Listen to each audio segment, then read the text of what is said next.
All right, everybody, welcome to Math with Grace. For this video, we're going to be working through Pre-Algebra, Book 806, Lessons 11 through 15. Lesson 11 begins on page 43, and it's all about distances between 2 points. And when they're talking about points, they're talking about points on a coordinate plane. And it reads here that because the rectangular coordinate grid or the coordinate plane is based on lines drawn at right angles, all of these lines are drawn at right angles to each other, you can find the distance between any 2 points using the Pythagorean theorem. And here's how that works. If you're working with this point here and this point here, this is the distance that you find. But if we fill in the lines here and here till not very well, but till they meet each other, we've made a right triangle, right? And we are looking for the hypotenuse of that right triangle. And so we're looking for the C part of the Pythagorean theorem. We know the A, let's say if this was the A part and this was the B part, we can count it, right? It's 1, 2, 3, and 1, 2, 3. So the A part would be 3, the B part would be 3, that's this example down here. So we would take 3 squared plus 3 squared equals C squared. Take the square root of both sides. And in this case, because they're talking about distance, it's okay to use your calculator and solve. But that's what this means. This squiggly equal sign means about or approximately, because once we use our calculator to solve what is the square root of 18, it becomes a rounded number, and therefore it's approximately 4.2, okay? If we had left it as the square root of 18, which reduces to the square root of 3 over 2, which I'm not sure we've done yet, and that's why they're using their calculator. This would be an exact answer. This is an approximation, so we have to use the squiggly equal signs. All right, for these 2 points here, they connected the lines again to make a right triangle. I wish they wouldn't have done it on the axis, but you know. And you can count the sides, right? This side is 2 points, and this side is 1, 2, 3, 4.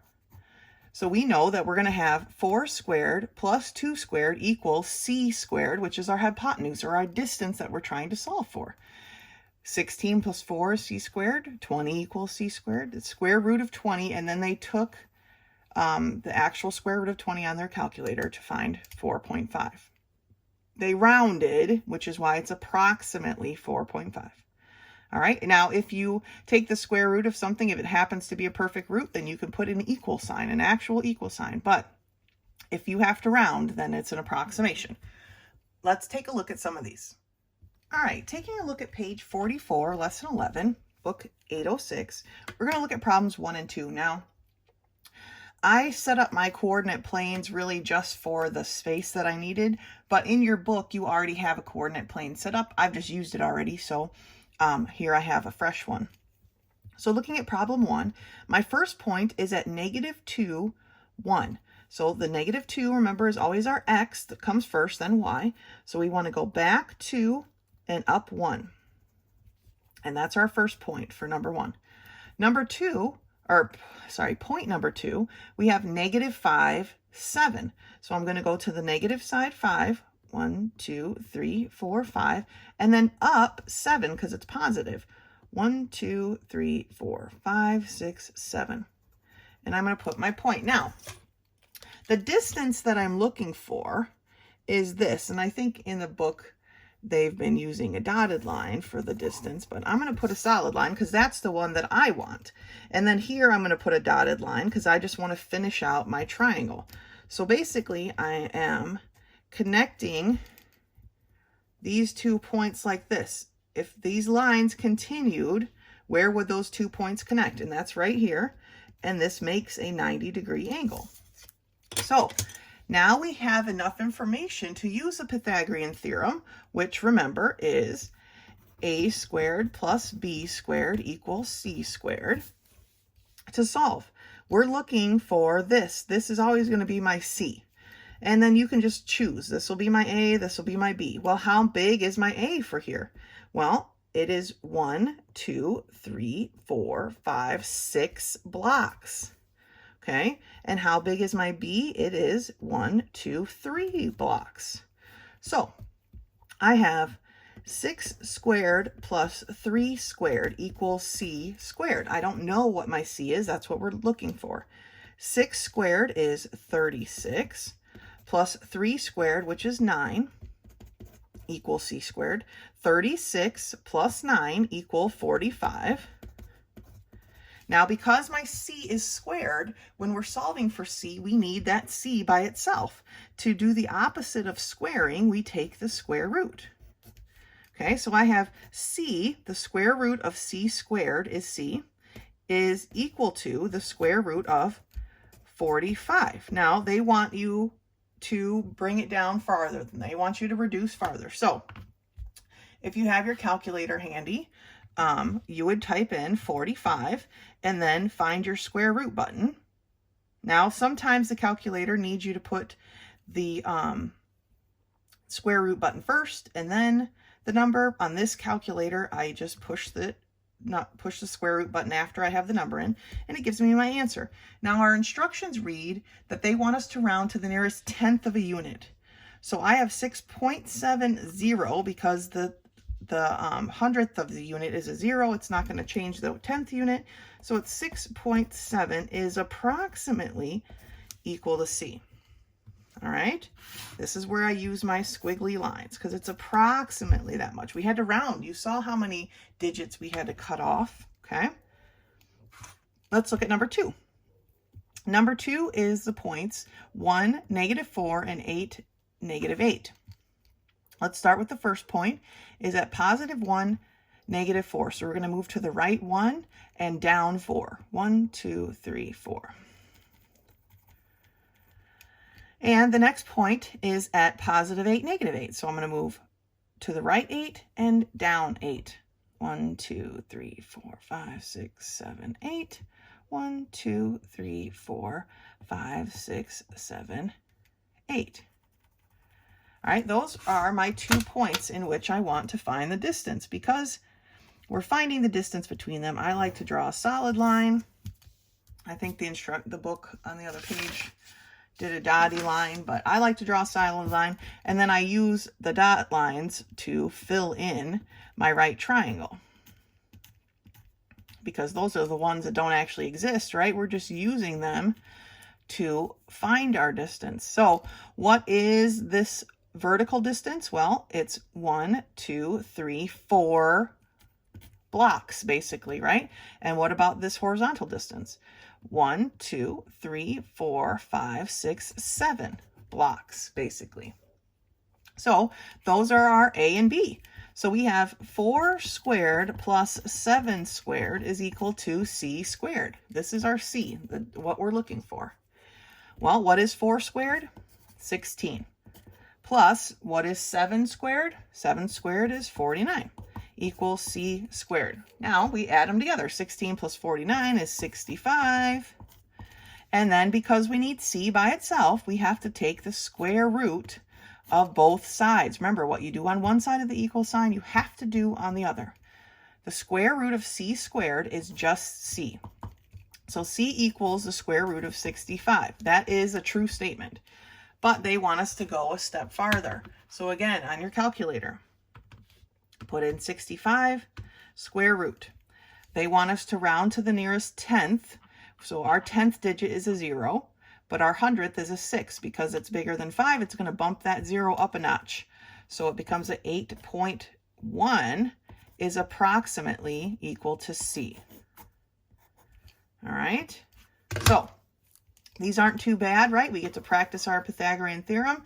You're going to plot your 2 points and draw the line in between them. That line between them will always be your C part of the Pythagorean theorem. Then you just want to connect the 2 dots. Where would they cross if they had to follow these lines? I could have gone up and connected them up here. It wouldn't have made a difference. And then you just count the number of blocks it took. This number was 4 and this number was 7. And that's what we put into the Pythagorean theorem. And then simply square them, add them, and then take the square root. All right? Great job. Lesson 12 begins on page 48, and it's entitled Mental Multiplication Using the Distributive Property. Now, they say mental multiplication, so they want it to be fairly easy. But if you have had trouble with your times tables in the past, don't feel guilty if you need to use a calculator. But here's how they want you to do it, okay? It says to mentally multiply a number close to a multiple of 10. So this really only works when it's close to a multiple of 10. Okay, that is kind of the kicker. If it isn't close to a multiple of 10, this method isn't going to work very well. But what they want you to do is, 1, rewrite the number as an addition or subtraction expression using a multiple of 10. So here's the example. 3 times 296. They're saying, well, 296 might be hard, but it's really close to 300. So if you rewrite it as 3 times 300 minus 4, because 300 minus 4 is 296, that would be a lot easier because 3 times 300 is 900, right? Because 3 times 3 is 9. And 3 times 4 is 12. And then you just have to subtract the 900 minus 12 to get 888, okay? That's what they're going for here. So example 2 is 6 times 83, but 83 is hard, but if we make it 80 plus 3, we might know that our times tables tell us that 6 times 8 is 48, so 6 times 80 is 480, and 6 times 3 is 18. We add them together, and we have our 498. So let's take a look at these problems. All right, so we are in lesson 12, book 806, page 49. Number 1 has 4 parts. Part A was done in the book for you, so I'm not going to go over that part again. Go ahead and look at it. But let's do B. For B, we have 3 times 54. Well, 54 is close to 50, right? If you were to round this number to the nearest tenth, that would be 50. So we're going to change it to 3 times 50 plus 4. If we did what was inside the parentheses first, we would have our 54 back, right? And now mentally, they want you to be able to do this without a calculator. We're going to multiply. Well, we know that 3 times 5 is 15, right? So 3 times 50 is 150. Plus 3 times 4, which is 12. Well, 150 plus 12 is 162.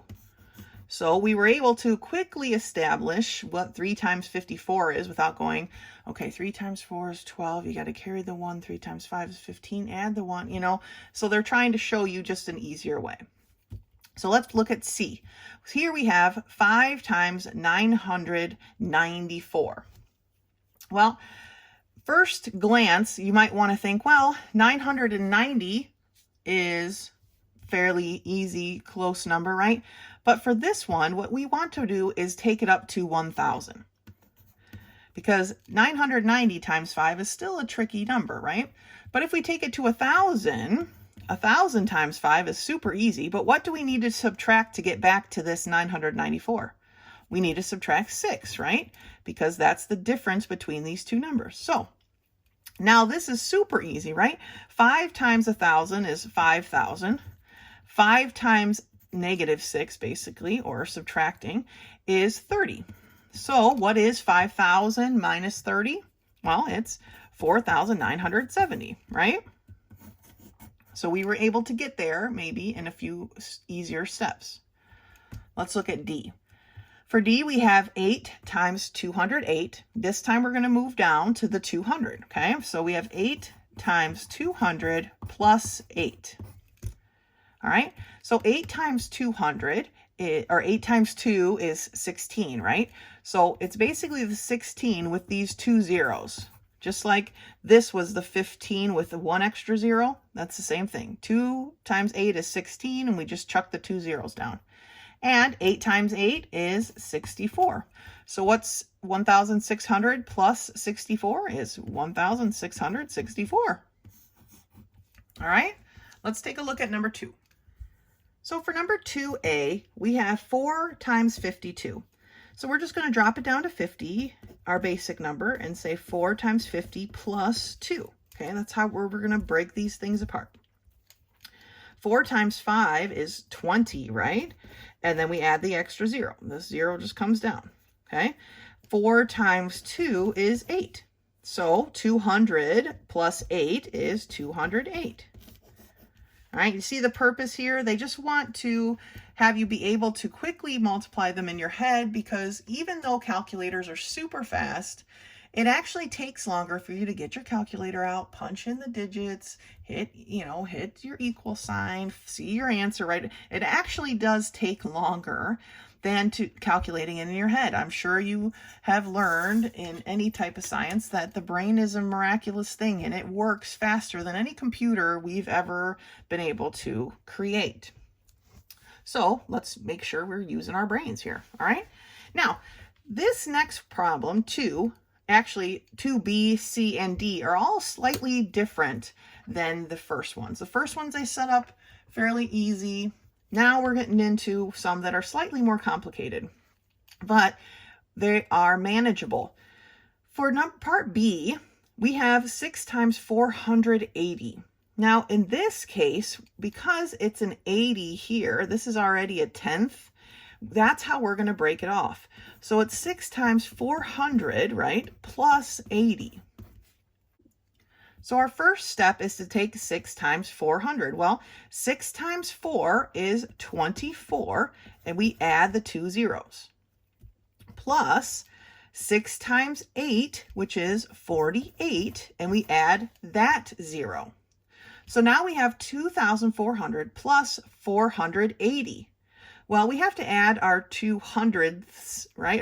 Not hundredths, hundreds. The 2 numbers in the hundreds place, which is 8. 4 plus 4 is 8. And then the rest we just fill in. So our answer ends up being 2,880. All right? Now, C and D are a little bit even more different than this one. This one we didn't necessarily round it up and subtract. We just broke it apart. And here, technically, we could say 1,000 plus 25, but 25 isn't a multiple of 10, so that doesn't really help us. So here's how they want you to set this one up. And again, they want you to do this mentally. At first here, these bigger numbers, it might be more of a challenge, but there will be a lot of these on your homework upcoming, so you should get lots of practice. So the first thing we're going to do is this 1,000, right? What's left over is a 25, but we're going to break that up even farther. We're going to break it into a 20 and a 5. So now we have 9 times 1,000 plus 20 plus 25. Now, all of that still equals this, but we've just taken it in pieces. So 9 times 1,000 is 9,000 plus 9 times 20, which is basically 9 times 2, or 18, plus a 0 added on. And then 9 times 5, which is 45. Now, this one, you might need to stack, but we know there's going to be nothing in this 1,000 range, right? So our 9,000 stays, but we're definitely going to have to carry a number here, because 4 plus 8 is going to bump us up over to 200, right? So we have 200, and 4 and 8, they gave us 12, so we know there's a 2 there, and a 5. So this part might be a little bit more challenging mentally. If we stack it, and however you want to write your numbers is fine. If it's easier for you to see, the 5 would have just come down. 8 and 4 was the 12, 2, 9, okay? Stacking them, if that's easier for you to see, please go ahead and do that. Like I said, at first, this might be these type where we have 3 things, might be a little bit more complicated and harder to do mentally, but they want you to try, okay? So number 2, part D, last one, is 5 times 785. So can you see how this is going to be broken down? It's going to be broken down to 700 plus 80 plus 5, okay? We've basically taken the different parts of this number and deconstructed it. So 5 times 700 is the same as 5 times 7, which is 35, and add 2 zeros. 5 times 80 is the same as 5 times 8, which is 40, and add the extra 0. And 5 times 5 is 25. So now we need to put these all together. The only overlaps that we have, because we've got so many zeros, are these hundreds, right? 5 plus 4 is 9, so we've got 3,925. There's a lot of zeros in this one that helped us out. So maybe we didn't have to stack it this time. But our answer is 3,925. Okay, so when you're working with these, you're trying to reach a multiple of 10. Okay, here we had to add and sometimes we had to subtract, right? Here, when we got down to these problems in number 2, we kind of just deconstructed the number.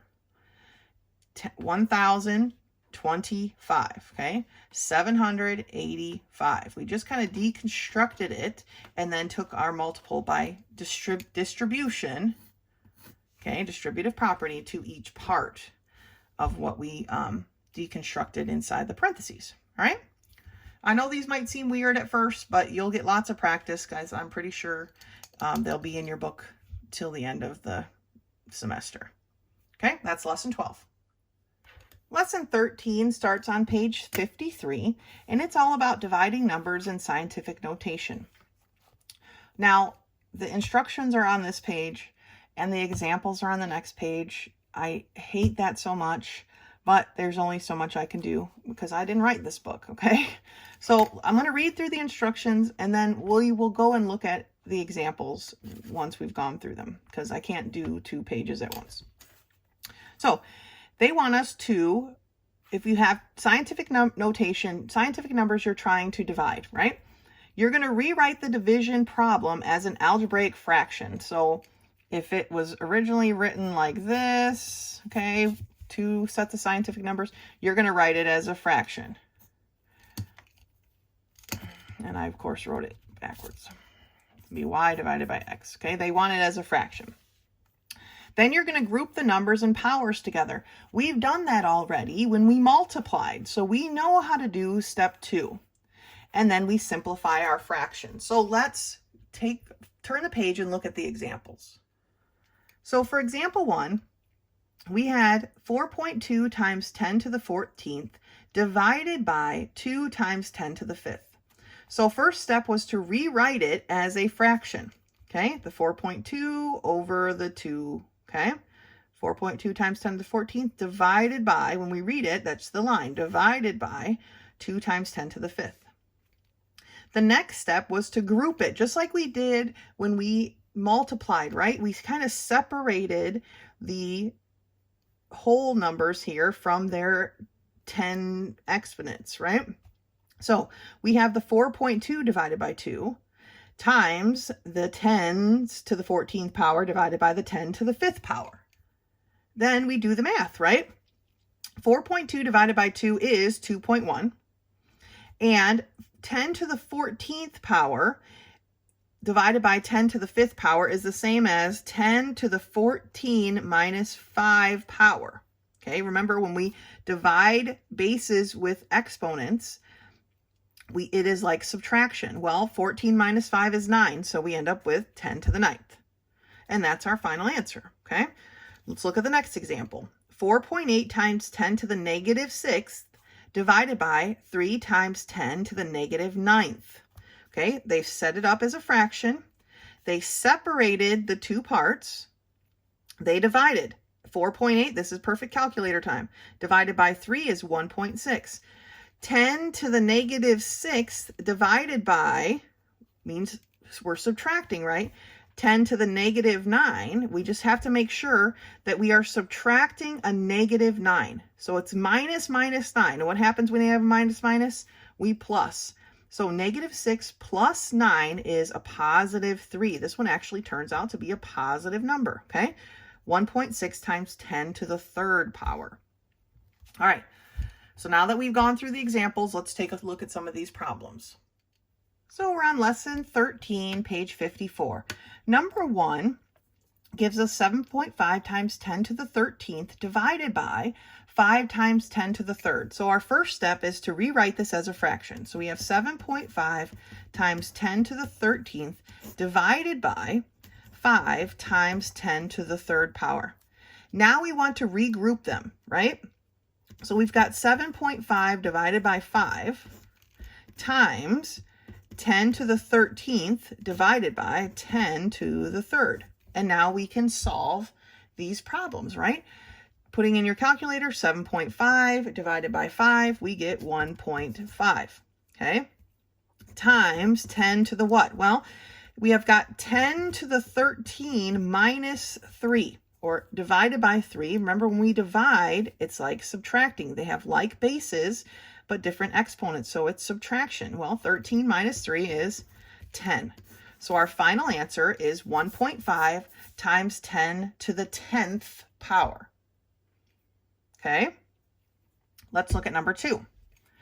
We have 8.8 times 10 to the 9th divided by 4 times 10 to the 6th. Again, we rewrite it. 8.8 times 10 to the 9th divided by 4 times 10 to the 6th. Okay, regrouping. 8.8 divided by 4 times 10 to the 9th divided by 10 to the 6th. 8.8 divided by 4 is 2.2. Okay, times 10 to the what? Well, we've got 10 to the 9th minus 6. 9 minus 6 is 3. So our answer is 2.2 times 10 to the 3rd power. Let's take a look at a couple more.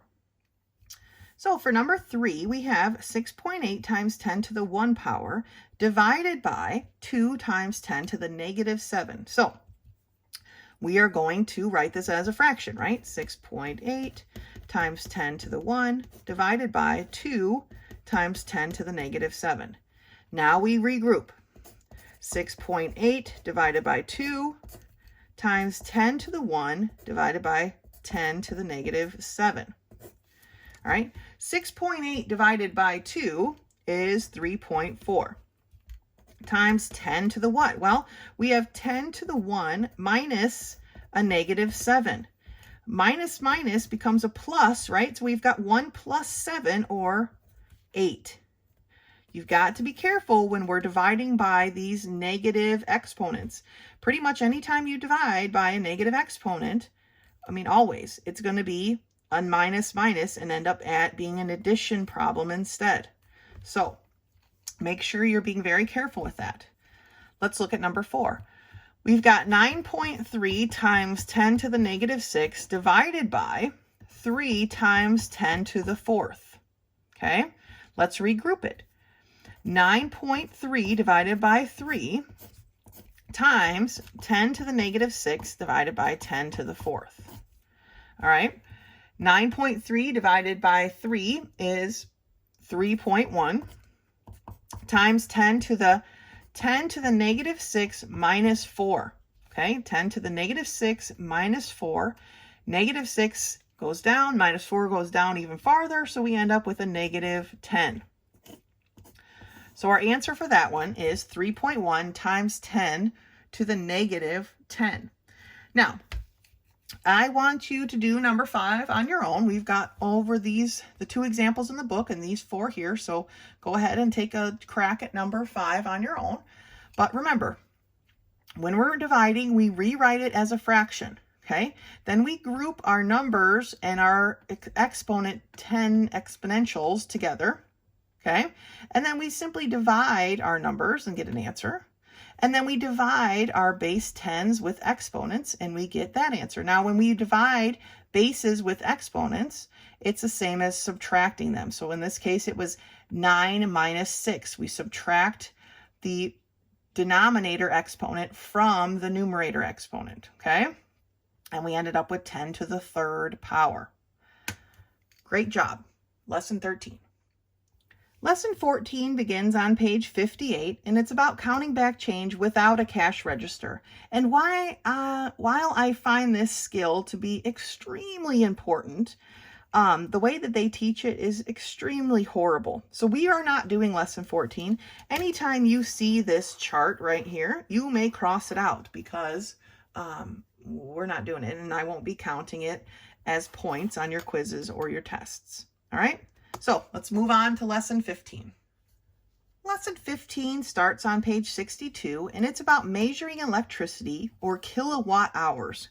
Now, I'm sure you're watching this on a device that was either using electricity now or was charged with electricity. Electricity is something we are so addicted to, I guess you could say, because we use it every day in almost everything that we do, right? Read a book, why don't you?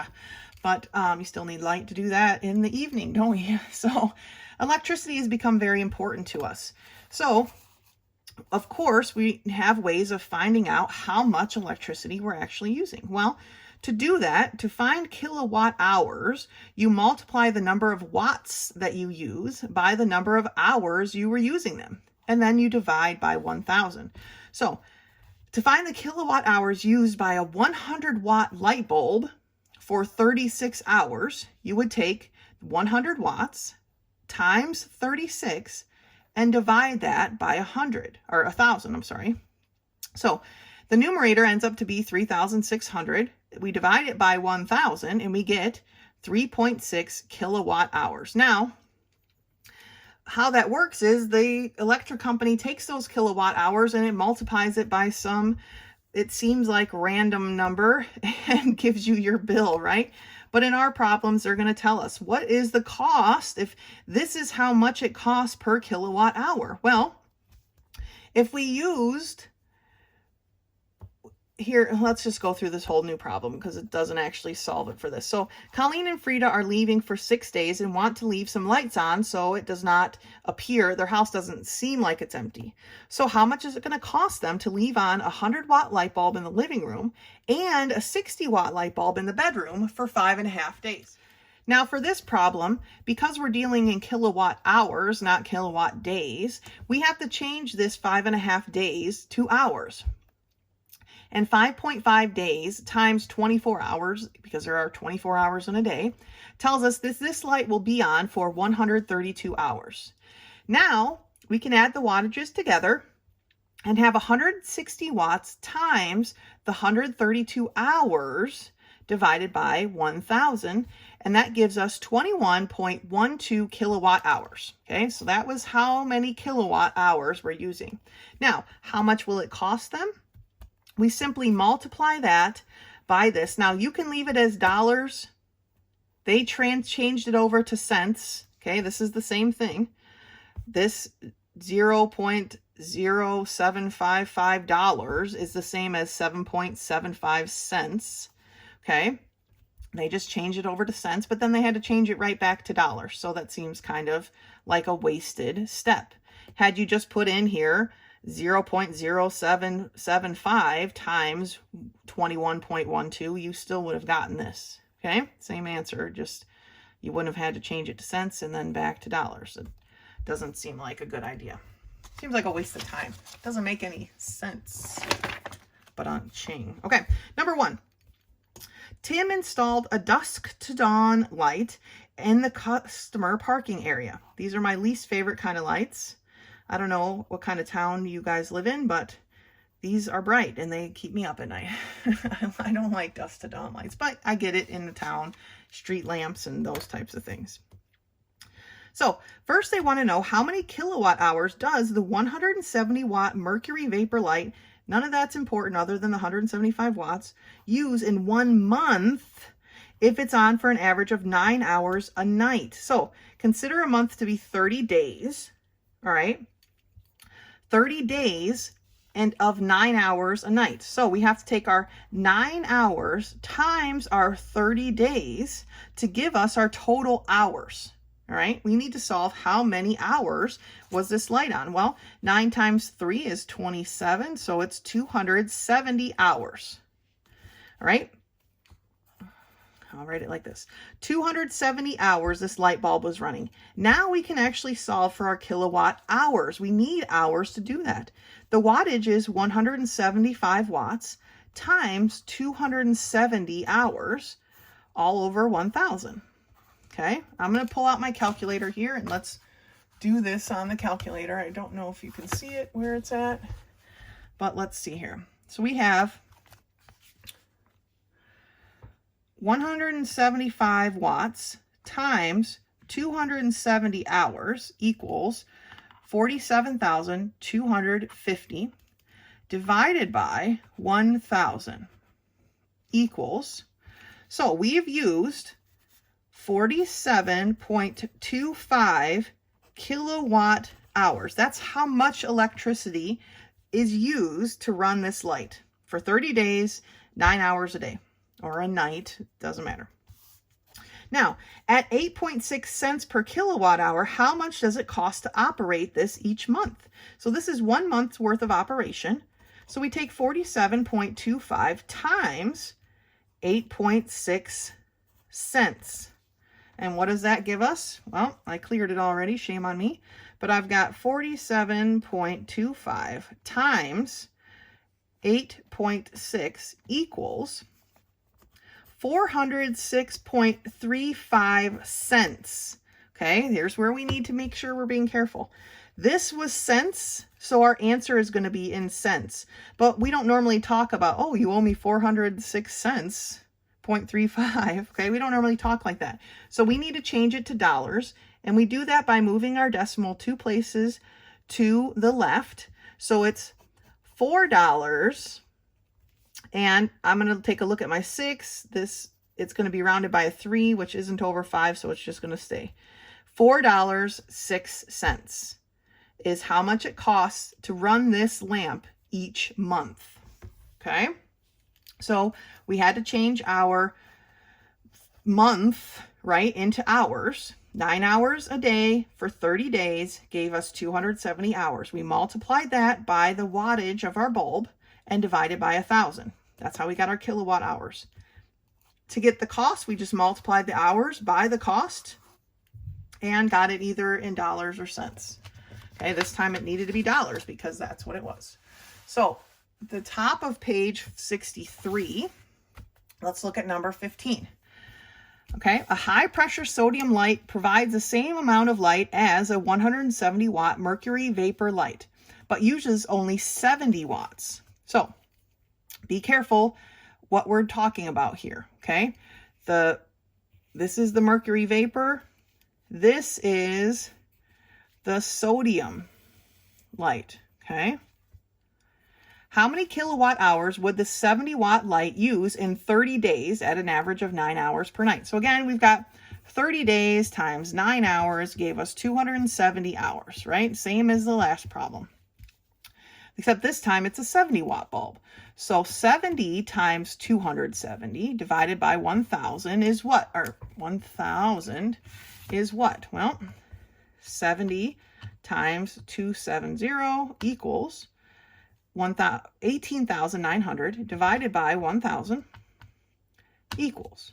So it's going to use 18.9 kilowatt hours. Please make sure you're labeling your work so I know what's what, okay?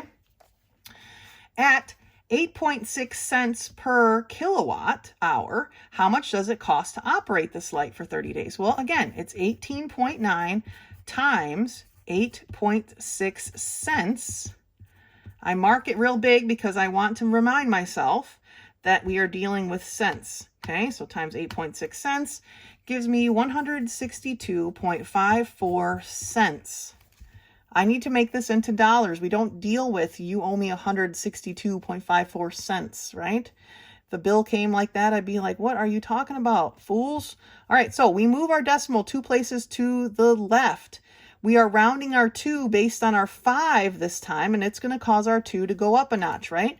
So it is $1.63. Okay, it's going to cost $1.63 to run this light bulb for a month. Obviously, Tim down here should be changing over to this high pressure sodium light, right? Because he'll save, you know, almost $3 a month. All right. That's how we do it. Okay. So kilowatt hours. Here is the formula that you need to know, right? Watts times hours divided by 1,000. They're not always just going to give you the hours straight up, right? Neither one of these problems did they tell you, oh, it's going to run for 200 hours. So we needed to make sure we figured out the number of hours.